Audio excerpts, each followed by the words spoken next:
Bonjour, c'est Mus de Might Need It. Dans la vidéo d'aujourd'hui, je vais vous expliquer la section A de l'épreuve de l'expression écrite du TEF et donner un exemple de réponse. Cette épreuve dure 1 heure et est divisée en 2 activités, A et B. Concentrons-nous sur la section A. L'énoncé est du type « Voici le début d'un article de presse ».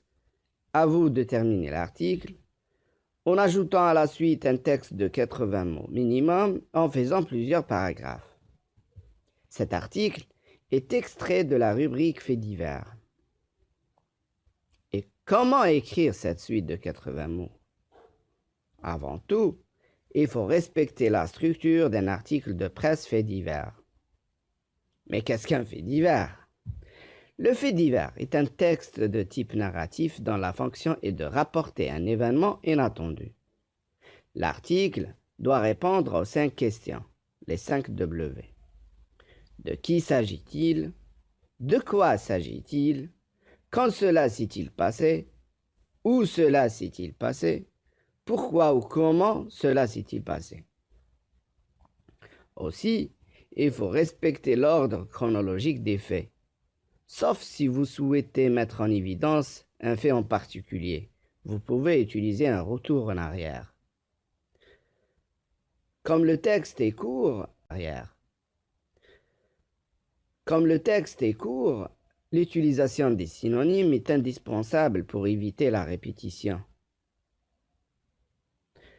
Les temps les plus utilisés dans un fait divers sont le passé composé et l'imparfait.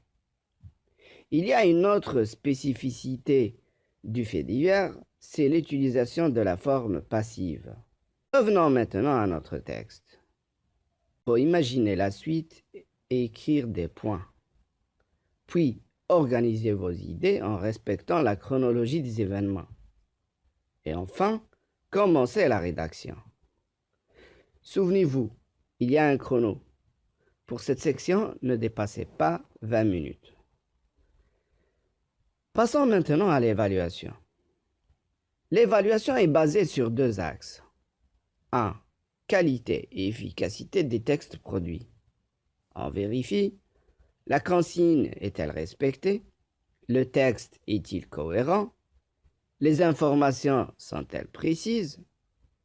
2. Maîtrise de la langue écrite. Là, on vérifie, le vocabulaire est-il précis, adéquat? Les temps et les modes sont-ils correctement utilisés? L'orthographe est-elle maîtrisée? Les phrases sont-elles simples ou complexes?